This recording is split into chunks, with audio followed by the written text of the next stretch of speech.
to you by Shocker Packers and Movers, your relocation partner since 1969.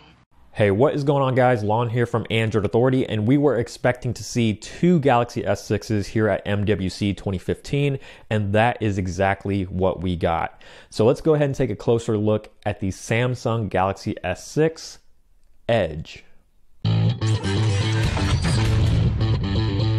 The big news with Samsung's latest flagship offerings, the Galaxy S6 and the S6 Edge, is the move away from the plastic build material to a more premium look and feel. With an aluminum frame and glass back, these devices now offer the high-end quality that many have been wanting for a long time from Samsung. It's still a Samsung device though, so you do have the tactile home button up front, integrated with a fingerprint scanner and flanked by capacitive back and recent app keys. The overall aesthetics will remind you of previous generations, only in a more refined body. Of course, like its namesake, the Note Edge, the Galaxy S6 Edge earns its name from a curved display edge. But unlike its larger sibling, there isn't just one, but rather both sides of the display featuring curved extensions. In terms of handling, the Edge will definitely take some getting used to, especially with it now being on both sides. But the comparatively smaller size of the S6 Edge will make it easier to hold onto the phone. Samsung finally made the much needed change in terms of build quality, but unfortunately this move wasn't without its compromises. For starters, the battery is now not replaceable, and secondly, micro SD expansion isn't available anymore. Both features that a lot of fans truly appreciated.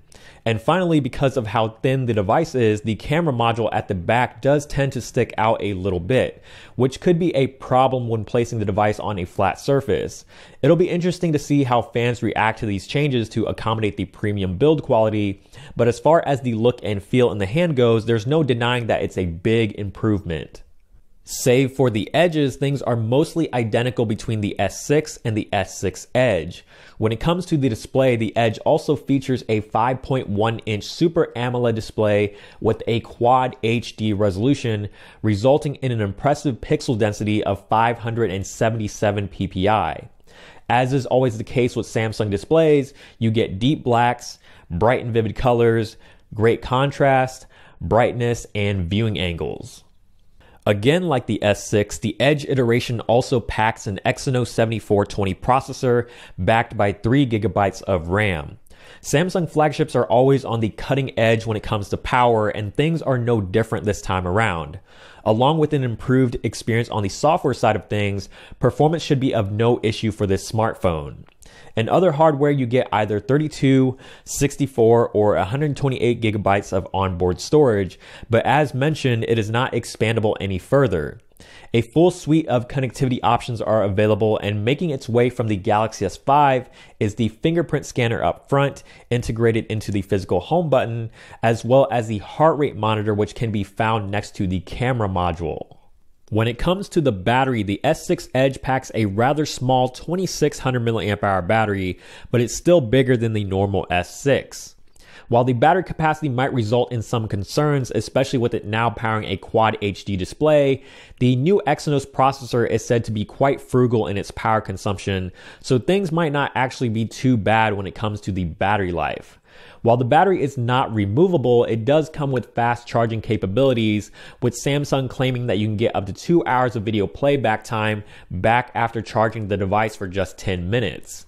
The S6 Edge now also supports wireless charging, and the great news is that with both the WPC and PMA standards supported, you don't have to worry about what charging pad you use. The Galaxy S6 Edge comes with a 16 megapixel rear-facing camera with smart optical image stabilization and a 5 megapixel front-facing camera with a 90-degree wide-angle lens, which is great for all you selfie lovers out there. Some nice features available include a double tap on the home button to launch the camera app, which is claimed to happen in only 0.7 seconds. The rear camera has a new feature called tracking autofocus, which tracks moving objects in the frame, such as moving cars or kids. The app comes with all the features we've come to expect, with a revamped HDR mode as well. The new auto HDR mode now automatically turns itself on when the camera thinks it needs it. On the software front, the Galaxy S6 Edge is running Android 5.0 Lollipop out of the box with TouchWiz on top. TouchWiz looks just about the same from previous generations with only a few Lollipop-related changes. The good news is that the number of pre-installed apps have been cut down drastically, with users given the choice to install more if they want to. The curved display sides of the S6 Edge offer similar functionality to what you get on the Note Edge, with a couple of useful additions. Firstly, you now have the ability to assign different colors to up to 5 contacts, and you can now know who is calling from the glowing edges, even when the phone is placed face down. The edges can also show you notifications like calls, texts, weather, social media feeds, and more. And there you have it for our hands-on of the Galaxy S6 Edge. There's definitely a lot more to come, so make sure you stay tuned for the rest of our Mobile World Congress 2015 coverage.